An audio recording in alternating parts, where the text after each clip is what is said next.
And we have our main event. Oh my goodness. For the Universal Champion Roman Reigns, Brock Lesnar. So the hype for this match, it kind of petered, honestly. Yeah, it did.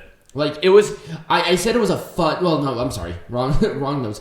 So, it was fine. It was fine. It was a fine match. It was a Roman Reigns, Brock Lesnar match because they think this is a huge marquee. I'm sorry, it's not. No. It just isn't. It never was. These two have weird chemistry. Like, they're good wrestlers by themselves. They just don't have, like, that AJ Styles, Brock Lesnar, Roman Reigns, Jey Uso chemistry. But what I like is the inclusion of Paul Heyman. Mm-hmm.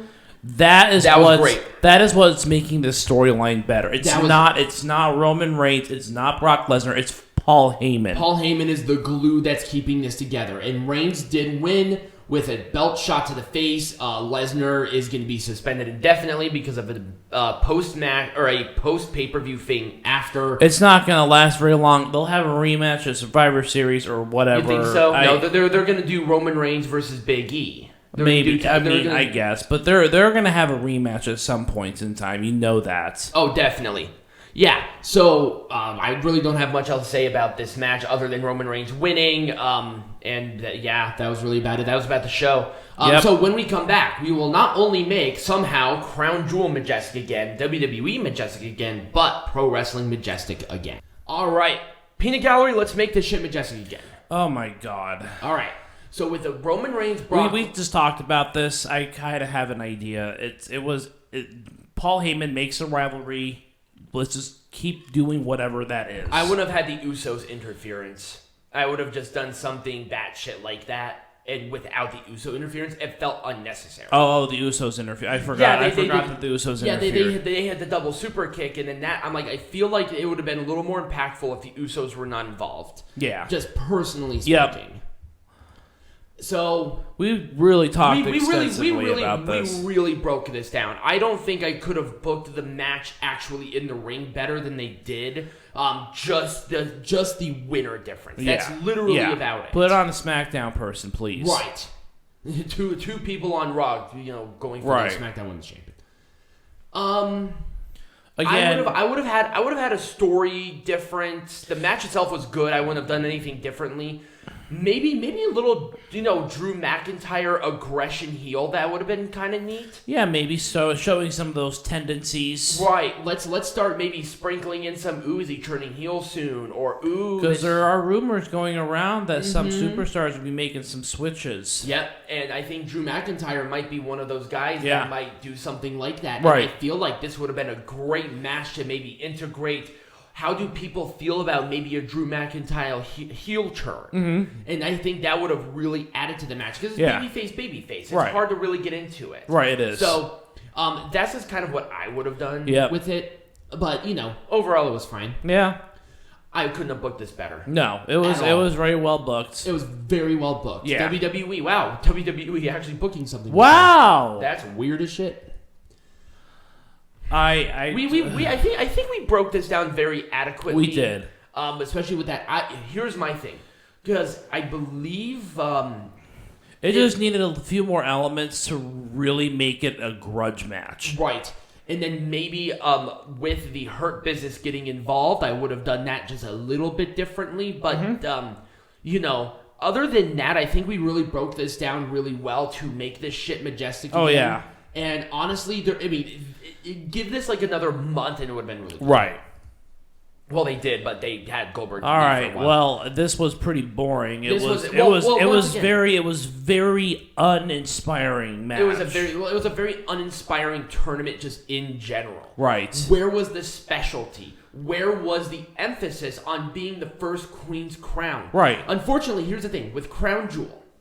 They do this all the fucking time. Right. And they did it with the, what was that championship belt that Braun Strowman won? Oh, the greatest Royal Rumble thing. And then Braun Strowman was going to hold this belt and defend it at these shows. Right. Which would have been great. And we're like, wow, they actually have a belt. There's been money put into this. Right. The belt looked cool. Right. And it would have been really, really neat. But they didn't. And with the Queen's Crown, I hate saying this, but I feel like it's going to be the same exact thing. Yep, it's going to go the same path. This is a Tarawick Trophy. Yep. The greatest Royal Rumble bullshit that they had. Or the best in the world trophy. Yeah, the best tag team in the world trophy. Like, all of that. None of that is going to exist. The Queen's Crown is just another one of those. It's going to be another novelty. I don't want that to happen. If they really wanted to do this, push Zelina Vega to the moon and have her go for the title and make it look important. Make it seem like it's important. Obviously, that's what King of the Ring. But that's what made King of the Ring important.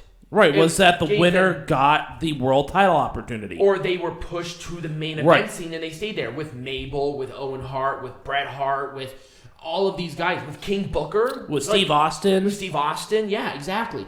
They were pushed. And if they are going to do this right, it's the first one, so I'm going to give them the benefit of the doubt here. But I feel like it's going to go. Knowing WWE's stupid fucking track record, that's what's going to happen. Yeah, it's gonna go over like a wet fart in church. I would book Zelina Vega as the crazy queen and just have her run roughshod. Right. With like a little entourage of people. Right. And that would be cool. That would make that feel important. Her win a fucking title too. Yeah, make her win the SmackDown. Because it would be nothing if that didn't happen. Right. It wouldn't amount to anything. Exactly. Give Zelina Vega that opportunity to show that fire, show that intensity that we know that she can have. Right. And she could pull this off, and it would make this feel important. I mean, you got a spicy Latina here. Let's just make it And here's the tournament thing, and I think we're really emphasizing this because King of the Ring, they've already done well.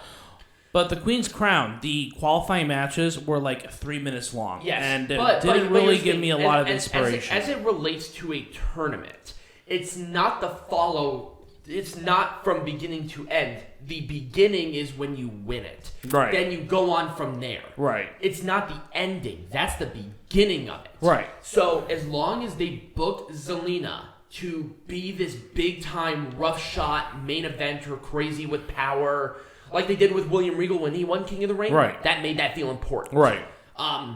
They have to do something like that with her. Yeah. Have her win these titles, win these opportunities, give her that platform to make that statement. And then it will feel important. Oh shit, who's going to be in Queen's Crown again? Right. That's what you want. Right. But I just feel I just don't think that's going to happen.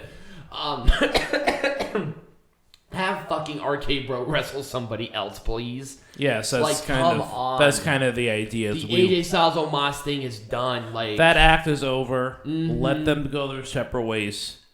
I don't think that Omos does not need AJ Styles at this point. No. I just don't think he does. I don't think he does either. Unless AJ Styles is going to go for the United States champion or something, or even the WWE champion now, that'd be fine. Yeah. And at least there would be something have AJ Styles bring on a new person under his wing. He seems to be doing well with bringing up new stars. Right. Being in a tag team like this. I think it makes sense for him. And I think Omos is at that point now where he's just all right, let me fly. Right. Have him enter into a feud alone. Right.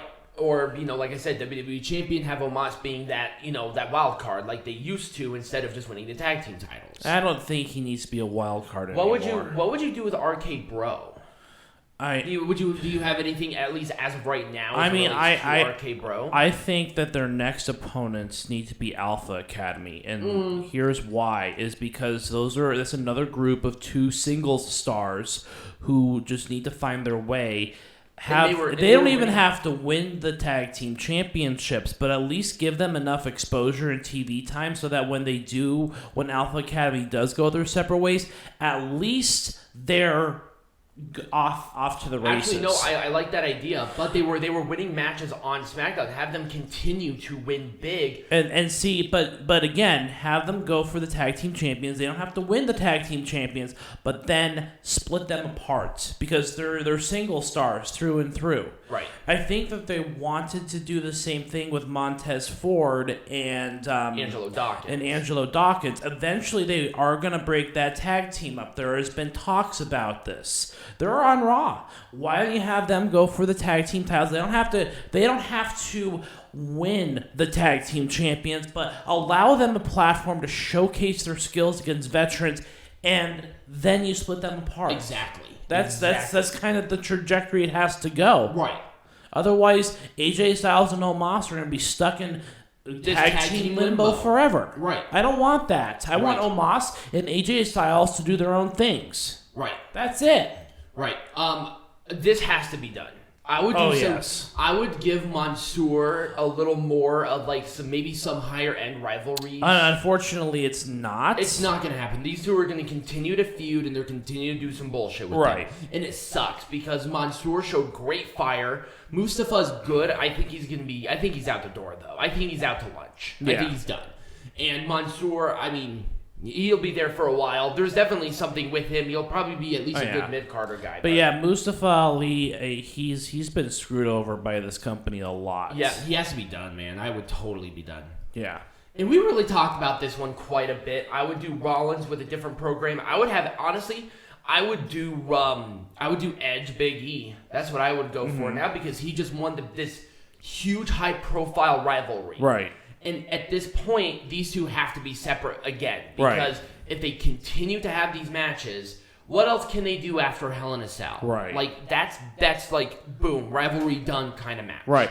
And then what I'm thinking, too, is maybe at some point in time down the road, have Rollins and Edge team up as a tag team. Right, like what they did with Rated RKO. Yeah, exactly. That'd be really cool. Have them a heel tag team or something. Exactly. That'd be sweet. That'd be great. Anyways, that's kind of what we got for Crown Jewel. When we come back, though, we're going to discuss briefly the G1.